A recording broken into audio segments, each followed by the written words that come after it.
한국 애니메이션 역사에 한 획을 그은 무려 40억 원 규모의 대작 프로젝트가 있었습니다. 텔레토비를 뛰어넘겠다는 원대한 포부로 등장해 전세계 시청자들까지 사로잡았던 국산 콘텐츠. 오늘의 처음과 끝 주인공은 바로 후토스입니다.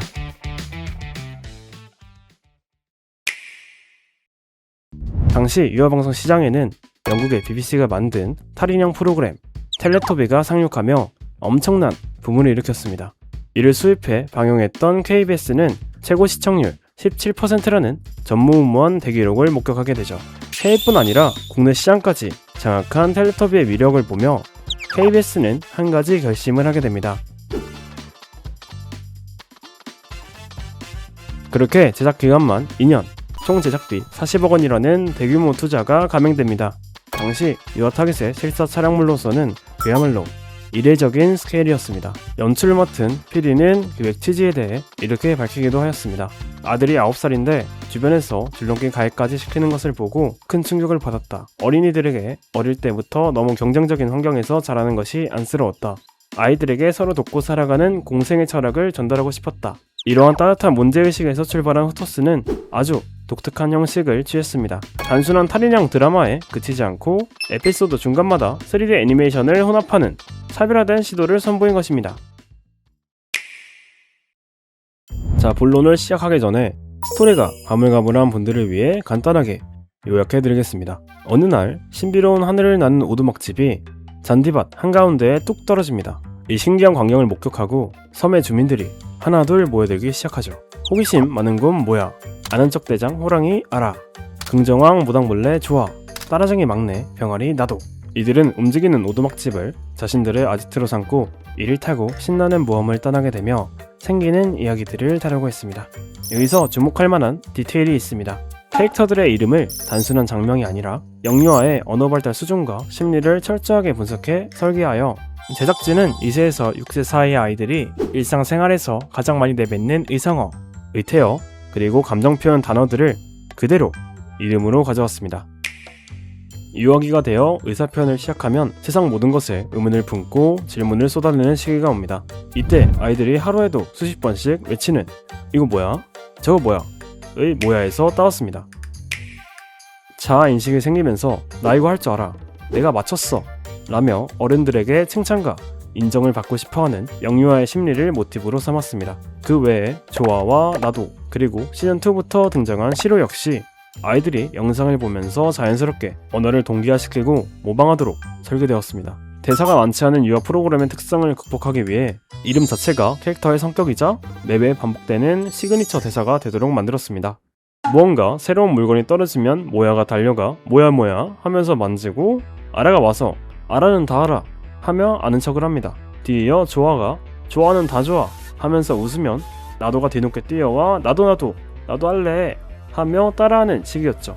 이처럼 치밀하게 준비된 후토스는 정식 방영 전부터 두각을 나타내었습니다. 프랑스 칸에서 열린 MIPCOM 2007에 참석해 해외 바이어들에게 첫 선을 보였었는데 현지 반응이 뜨거웠습니다. 특히 유럽과 미국 바이어들은 후토스가 스튜디오를 벗어나 푸른 야외를 배경으로 제작된 어린이물이라는 점에 높은 점수를 주었습니다. 그렇게 전세계의 기대 속에 2007년 후토스는 후토스 하늘을 나는 집이라는 이름으로 KBS에서 첫 방영을 시작하였습니다. 당시 지상파 평일 오후 시간대에 영유아 어린이 프로그램은 처참한 암흑기를 겪고 있었습니다. 24시간 내내 만화만 틀어주는 투니버스나 대교 어린이 TV 같은 케이블 전용 채널에 밀려 지상파 어린이 프로의 평균 시청률은 겨우 1에서 2%대에서 머물고 있었죠. 또 다른 이유로는 지상파는 메인 타깃이 성인 대중이다 보니 딱 30분에서 1시간 정도만 쪼개서 감질나게 편성했기 때문입니다. 하지만 후토스는 방영을 시작하자마자 엄청난 입소문을 타며 판을 뒤집었습니다. 최고 시청률 7.8%, 평균 시청률 5에서 6%라는 대성공을 거두었으며 AGV 닐슨 조사 결과 어린이 프로그램 중 독보적인 수치인 시청자 충성도 81.8%를 기록했습니다. 그야말로 한 번 틀면 아이들이 눈을 떼지 못하는 프로그램임을 스스로 증명한 것입니다. 비즈니스 측면에서도 대박이 났습니다. 완구와 출판 등 100여 종의 라이선스 상품을 통해 170억 원의 누적 매출을 올렸고 초창기 IPTV, VOD 시장에서도 퀴즈 부분 다운로드 탑3에 박혀 돈을 쓸어 담았습니다.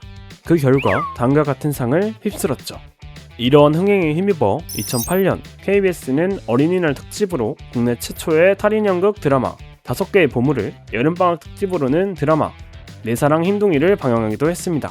내 사랑 흰둥이는 당시 KBS의 인기 프로그램이었던 시사투나잇이나 도전 골든벨 등이 카메오처럼 등장해 색다른 재미를 주기도 했습니다. 그러나 거대한 성공의 이면에는 꼬리표처럼 따라붙는 논란이 있었습니다. 바로 텔레토비 짝퉁 아니냐 라는 의혹이었죠. 서울 YMCA는 포토스가 국내 어린이 프로그램의 수준을 끌어올리겠다는 좋은 취지에도 불구하고 방송 시작부터 심각한 모방 의혹이 있다고 주장했습니다. 이들이 제기한 근거는 다음과 같았습니다. 등장인물 4명의 형상이 텔레토비 캐릭터와 너무 비슷하다는 점, 동일한 원색 계열로 캐릭터 체격을 구성했다는 점, 4명이라는 똑같은 등장인물 숫자, 중간에 밴드 연주를 넣는 구성 방식이 유사하다는 점, 여기에 더해 기차는 꼬마 기관차 토마스에서 지분 영화 반지의 제왕에 나오는 나무소염의 CG 이미지에서 도입부는 과거 KBS 인형극이었던 꼬마몽에서 각각 차용한 종합적 모방품이라는 날선 비판을 보냈습니다. 이러한 표절 시비에 대해 연출자인 이정환 PD는 인터뷰를 통해 억울함을 호소하며 적극적으로 반박했습니다. 실제로 포토스는 기획 초기부터 국내뿐 아니라 해외 시장을 동시에 공략하기 위해 치밀한 연출을 도입했습니다. 캐릭터들이 살인형으로 등장하는 것은 특정 국가의 색채를 배제하는 무국적성을 강조하기 위함이었고, 드라마 중간에 등장하는 백인과 흑인 음악들은 글로벌 시장을 겨냥한 다국적의 상징적 의미였습니다. 이 전략은 완벽하게 적중했습니다. 러시아, 이탈리아 등 서구권을 포함해 전 세계 35개국에 방영권을 수출하는 쾌거를 이룬 것이죠. 해외 각국의 지상파 및 어린이 전문 케이블 채널에서 정식 방송되며 단숨에 글로벌 인지도를 쌓아 올렸습니다. 후토스의 또 다른 독특한 점은 촬영 세트장에 있습니다. 보통 방송 촬영용 세트장은 촬영이 끝나면 철거하기 쉽도록 합판이나 가벽으로 임시 제작하는 경우가 대부분입니다. 하지만 호토스 시즌1의 세트장은 처음부터 반영구적인 테마파크 조성을 위한 목적으로 설계되었습니다. KBS는 제작비 절감 및 안정적인 야외 로케이션 확보가 필요하고, 전남 한평구는 관광객을 유치할 메가 콘텐츠가 필요했습니다. 이 이해관계가 맞아떨어지면서 한평구는 한평자연생태공원의 부지를 제공하고 대규모 예산을 매칭했습니다. 덕분에 가짜 가벽이 아닌 실제 콘크리트와 자연 친화적 자재를 사용한 견고한 동화마을이 탄생할 수 있었습니다. 제작진은 공원 내 호수 한가운데에 약 1200평 규모의 수변 공간을 확보해 이를 후토스 섬이라 명명했습니다. 물 위에 떠있는 듯한 신비로운 느낌을 주기 위해 진입로에 다리를 설치했고, 아이들이 진짜 미지의 섬으로 모험을 떠나는 듯한 공간 동선을 설계했습니다. 결과는 말 그대로 대성공이었습니다.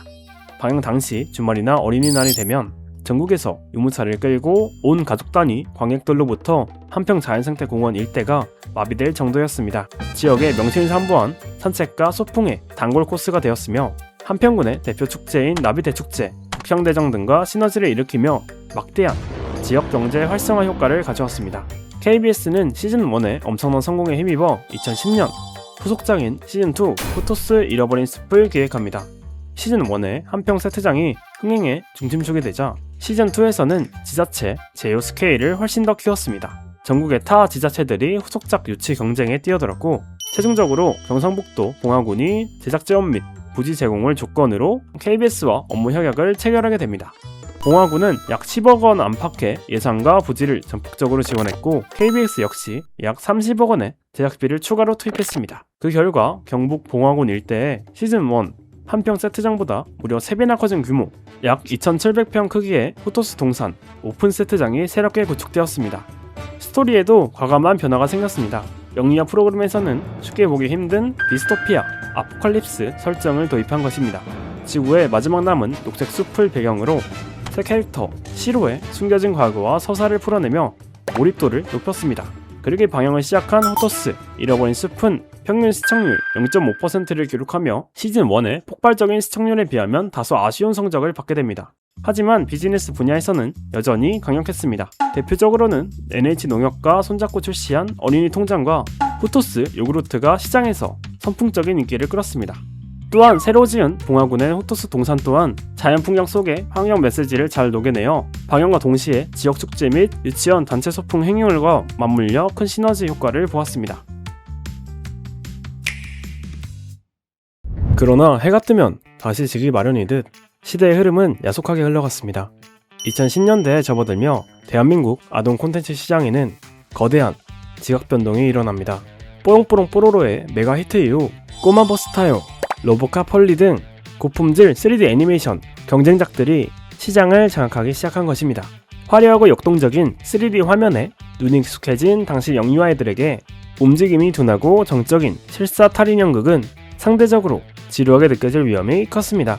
게다가 제작 환경상의 한계도 명확했는데요. 실사 탈인형극은 비나 눈이 오면 야외 세트장 촬영이 아예 불가능했습니다. 또한 캐릭터가 날아가거나 변신하는 연출 시 매번 막대한 특수효과 비용이 발생하였죠. 하지만 3D 애니메이션은 초기 모델링 비용은 들지만 한번 구축해두면은 스튜디오 안에서 날씨 제약 없이 어떤 역동적인 연출도 자유롭게 가능하다는 장점이 있었죠. 결국 후토스 제작진도 결단을 내립니다. 기존의 탈인형 방식을 완전히 버리고 올리 3D 애니메이션으로 체질 개선을 시도한 것이죠. 그렇게 2013년 캐릭터들이 10cm 크기로 작아져 인간 세상을 탐험한다는 콘셉트의 시즌3 후토스 미니미니가 방영을 시작합니다만 야심차게 던진 승부수의 결과는 처참했습니다. 방영 시기인 2013년은 이미 뽀로로, 폴리, 타요가 시장을 완벽하게 분점하고 있었고 여기에 변신 로봇물인 또보까지 가세해 한국 3D 아동 애니메이션의 초전성기를 이루던 시점이었습니다. 뒤늦게 3D 시장에 뛰어든 후토스 미니미니가 이 치열한 틈바구니에서 존재감을 드러내기란 역부족이었던 것이죠. 더 큰 문제는 정체성의 상실이었습니다. 후토스의 가장 큰 무기는 넓고 푸른 야외 세트장에서 인형 탈 캐릭터들이 전해주던 특유의 따뜻하고 아날로그적인 감성이었습니다. 그러나 이를 100% 3D 그래픽으로 바꾸어버리니 시장에 널린 흔한 아동용 애니메이션들과 다를 바 없어졌고 결국 기존 팬들에게조차 애면받고 말았습니다. 50부작으로 기획되었던 후토스 미니미니는 흥행 부진으로 인해 단 15화 만을 끝으로 조기 종영이라는 씁쓸한 결말을 맞게 됩니다. 이후 2019년 스튜디오 M이라는 회사에서 후토스 극장판 프로모션 영상이 공개되며 오랜만에 후토스 극장판이 나올 줄 알았으나 이 프로모션 영상 이후로 아무런 정보가 나오지 않아 극장판도 어떤 이유로 인하여 무산되었다고 보시면 될 것 같습니다. 그렇게 현재까지 새로운 소식은 들리고 있지 않죠. 오늘 영상은 여기까지고 저는 다음 영상으로 찾아뵙도록 하겠습니다. 항상 감사합니다.